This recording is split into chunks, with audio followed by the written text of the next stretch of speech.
Shalom. Sekali lagi shalom. Shalom. Yaobo. Apa kabar? Biasa. Luar biasa. Sangat luar biasa. Masih ada ngantuk? Pasti semua kita berbangun tadi ya. Berbangun dengan berbagai macam variasi kesibukan yang tujuannya semata-mata satu, menyenangkan hati Tuhan dalam doa dan kabar syukur ya. Kasih Tuhan luar biasa. Hari ini di tempat ini, saat ini kita menginjak waktu yang baru. Nah, apakah itu jam, menit, detik, dan terusnya hari, yaitu tahun 2020 sangat luar biasa sekali. Tidak semua orang mengalami, bahkan jauh ke dalamnya merasakan peristiwa seperti itu. Sangat luar biasa. Jadi Anda dan saya dan kita semua dan seluruh keluarga besar GKI Kasih di mana berada tidak mempunyai satu alasan apapun tidak bersyukur kepada Tuhan. Baik, kasih Tuhan, kita akan memperdengarkan merenungkan sabda firman Tuhan dengan waktu yang singkat dan sebentar. Jauh ke dalamnya itu bagaimana kita melakukan merenungkan firman Tuhan. Ya, Yesaya, firman Tuhan terambil dari kitab Yesaya pasal 36. Kita baca 2 ayat saja ya. Nanti saya akan baca buat kita semua. Kakak operator LCD. Yesaya pasal 36 ayat 26 dan 27 Kak. Saya akan membacakan buat kita semua. Sekali lagi, Yesaya pasal 36 ayat 26 dan ayat ke-27. Kalau kekasih Tuhan saya mendapatkannya, saya akan membacakannya buat kita semua dengan tema yang diberikan oleh lembaga kitab Indonesia atau lain pembaharuan Israel.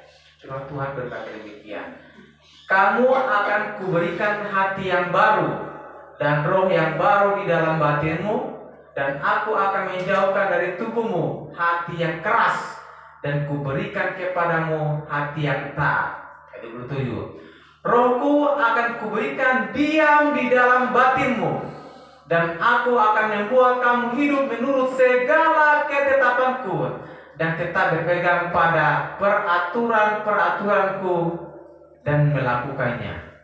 Kekasih Tuhan, luar biasa sekali ayat firman Tuhan ini ya. Kasih Tuhan, tema yang diberikan buat kita semua yaitu pembaharuan Israel. Di sini berbicara tentang kekudusan Allah. Yang walaupun bangsa Israel itu melakukan pemberontakan, kedengkian, iri hati, pokoknya perselisihan dan sebagainya. Yang lebih parah lagi itu melakukan sesembahan atau penyembahan berhala. Dari Yesaya pasal 1 sampai dengan 36 khususnya, dan khususnya dari 36 sampai dengan ayat pasal 36 sampai dengan pasal 37 nanti kita akan temukan di dalamnya. Di situ begitu banyak hal-hal yang kita temukan bagaimana bangsa Israel melakukan pemberontakan, unsur penolakan atau unsur ketidakpercayaan atau unsur ketidaksungguh-sungguhan mereka kepada Allah yang sejati. Ya, kekasih Tuhan. Tetapi tahu tidak, jauh ke dalamnya itu Tuhan tidak memperhitungkan apa yang manusia buat, yaitu dosa, kejahatan itu sendiri. Dia tetap mengasihi, menyayangi umat pilihannya, ciptaannya yang paling mulia dari segala ciptaan, yaitu Anda dan saya atau manusia itu sendiri. Aku akan menguruskan namaku yang besar yang sudah dinajiskan di tengah bangsa-bangsa, dan yang kamu najiskan di tengah-tengah mereka, dan bangsa-bangsa akan mengetahui bahwa Akulah Tuhan. Dengan demikianlah firman Tuhan Allah, manakala aku menunjukkan kekudusanku kepadamu di hadapan bangsa-bangsa. Saya sengaja mengulang itu kata di ayat yang ke-23 ya. Kali itu jadi acuan kita melengkapi ayat 26 dan 27. Itu bicara tentang kuasa keilahian Allah ya kepada bangsa pilihannya ya. Aku akan menguduskan namaku yang besar yang sudah dinajiskan. Najis. Ya, kasih Tuhan. Ayat yang ke-26 saya akan baca ulang sekali lagi. Kamu akan kuberikan hati yang baru dan roh yang baru di dalam batinmu, dan aku akan menjauhkan dari tubuhmu hati yang keras dan kuberikan kepadamu hati yang taat.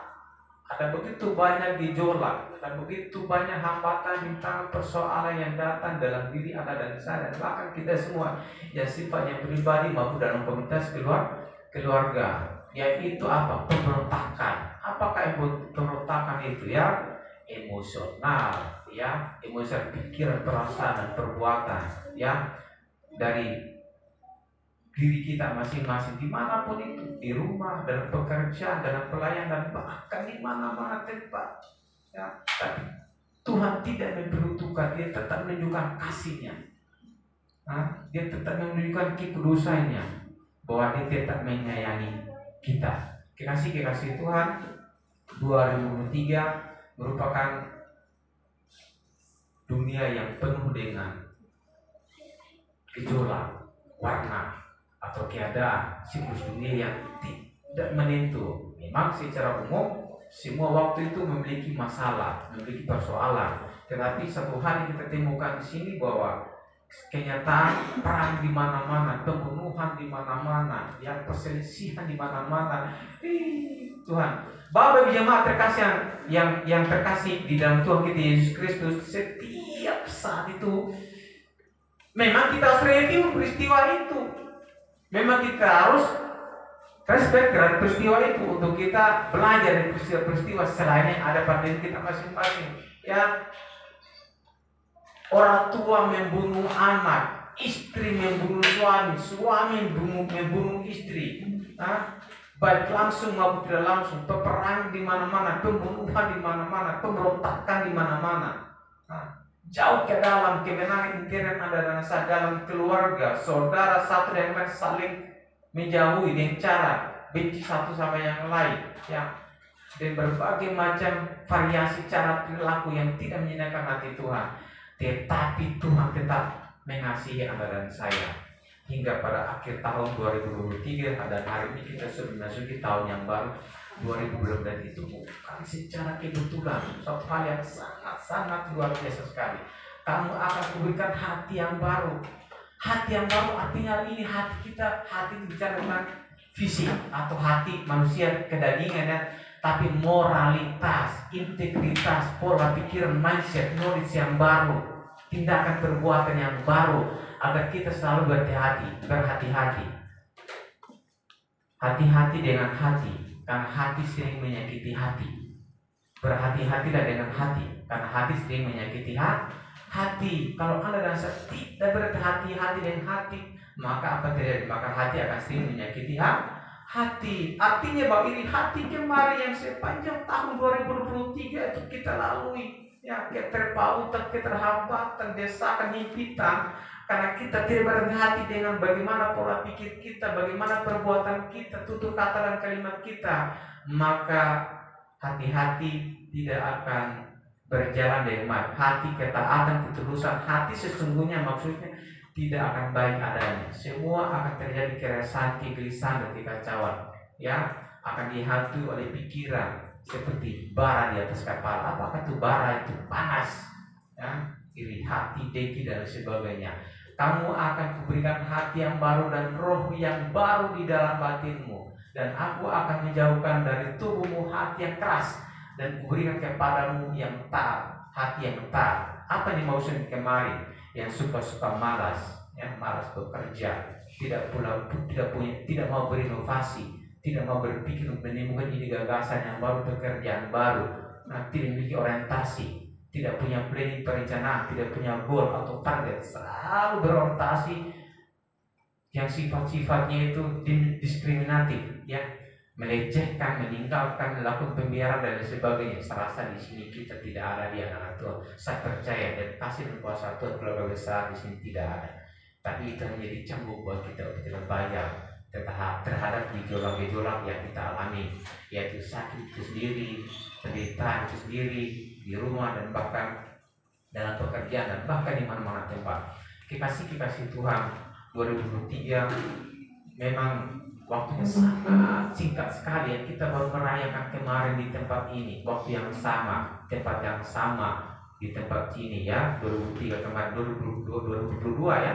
2022 kita baru merayakan dalam waktu yang sangat signifikan, hari kemarin sampai dengan hari ini kita sudah masuk tahun yang baru 2004. Hari ini udah masuk Januari 2000, tidak masuk, nanti masuk semester 1, udah bulan Juli, terakhir selesai semester 2, Desember 2024 selesai ya. Memang pemahaman barometer untuk kita membaca, memahami lapangan dalam situasi waktunya, memang kita pahami seperti itu. Kekasih Tuhan, ayat yang ke-7 berkata demikian, Rohku akan kuberikan diam di dalam batinmu, dan aku akan membuat kamu hidup menurut segala ketetapanku, dan tetap berpegang pada peraturan-peraturanku dan melakukannya.